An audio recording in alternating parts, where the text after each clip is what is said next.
So I am watching Hard Knocks. Last video I did on this, I told you guys I did not watch it. I really didn't want to watch it, but somebody made a comment on my last video, and they were right. It's kind of hard to give thoughts and opinions if I didn't watch it. But I even told you in that video I was reacting to the reactions. But that was a good point. I don't want to have anything out of context, so I am watching it. I am about I'm a little more than halfway through it. It's only like 55 minutes, and I'm at 33 minutes. I've watched all of the Eagles stuff, and I'm sure there's more stuff to come. Right now, the Cowboy stuff is on. Um,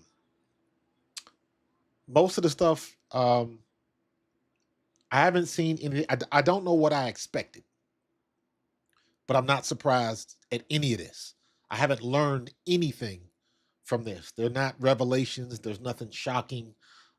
If anything, this just confirms my opinion that most of the people on the radio, on sports talk, in the media, at ESPN, all of that stuff, it just confirms the fact that most of them are guessing just like we are. Most of them do not know more than you or me. A lot of this is common sense stuff. We all know what sources means. Sources means that there is somebody at an organization that is leaking information out. That is the only time where they might get information before we do. And that doesn't necessarily mean that they are getting all of it or it's correct. We don't know where they're coming from, but you got the standard people, Ian Rappaport, Adam Schefter. Um, you know how it works. So I'm looking at this, and I just, to me, this is another behind the scenes. And me being a former player, this ain't nothing new. I've seen it. I've been a part of a coach getting fired. I've been a part of somebody who's the interim that turned into the main dude, the main head coach. I've seen that before. I know what it means. I've seen when somebody leaves and goes to another opportunity. Like I guess it was the guy from Washington that got the head coaching job at Stanford. So I've seen all of that, and I'm not seeing anything new. Nothing to me is groundbreaking. For somebody that hasn't been there and really doesn't pay attention to the behind the scenes stuff, I would guess this would be enjoyable, and you're probably seeing some things that would raise some eyebrows, but it ain't groundbreaking. Good cinematography, but I'm not learning anything new from any of this. Nothing has changed for the Eagles. Um, Dallas got us. We fumbled the game away. Even looking at some of the highlights that they used in the show, I'm shaking my head like, oh, dude, how we gonna fumble a punt return? How many times has Saquon fumbled this year? I think it just makes me think about stuff like that. And I will share the same sentiment as I have heard some other people say. After seeing this, and obviously I'm continuing, I'm gonna watch the end of it, but after seeing this, I do feel better about the situation with the Eagles. Because I'm looking at this, and again, and I've said this for a while, there is nobody in the NFL that I'm scared of. Nobody. There is no team in the NFL that are hands down, head and shoulders are better than the rest of the league. Nobody, us included.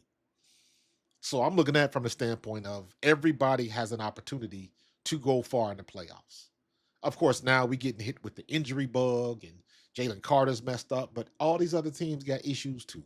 If you got issues, it's you.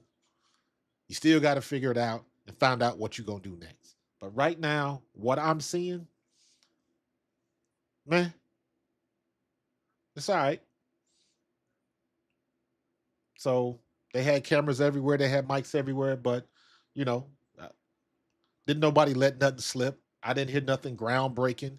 The coaches are giving the coach speak like they always do, except now the camera lens just looks a little bit better. They not coming up off of anything, and I didn't expect them to. So this will be like I said, I'm gonna finish watching this episode, but you know, it's all right to me. It's just all right. It ain't nothing groundbreaking, and we'll be all right. And like I said, I feel better about the Eagles and what's going forward.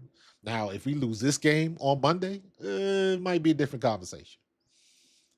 But I have confidence that we can win this game. Because when you go back and you turn this off, and then you turn on the game film and watch how everything went down and see how we've got we've got to do a better job of putting things together on the field. That's what we have to do as the Philadelphia Eagles. We got to do a better job of putting things together on the field. If anything, this is just reminding me of when they show everybody at practice and the rigmarole of a NFL week that the average person doesn't see. What it really looks like in film session. Film session is just you got the film on and we talking like we talking now. It's not necessarily always a screaming session. I'm sure there's some uncomfortable conversations. Things can get a little bit tense in certain situations depending on what happens on film. Because a coach has got to do his job and bring the noise to some players and different things like that. But you also got to remember, like we talking about grown men.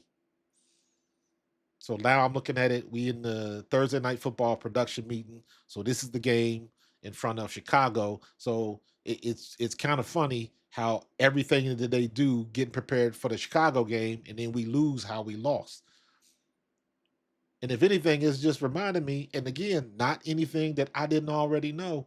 Nick Sirianni is circling the Bears logo. This is what we got to worry about. This is what we got. I say the same thing. Don't look behind. Don't look ahead. Concentrate on what's in front of you. And for the most part, Sirianni is giving that same message. I don't think Sirianni is a bad coach, in my opinion. It is very difficult. It's like herding cats to keep that many personalities facing in the same direction. It is difficult, supremely difficult. And he's become a master of it. Because at the end of the day, it's still the guys on the field that will make it happen or make it fail. We all know what the situation is right now. Um, it ain't a big secret that our offensive line is blocking like trash, but I trust that they'll get it together. I still got supreme trust in Jeff Stoutland. I still think he's the best in the business.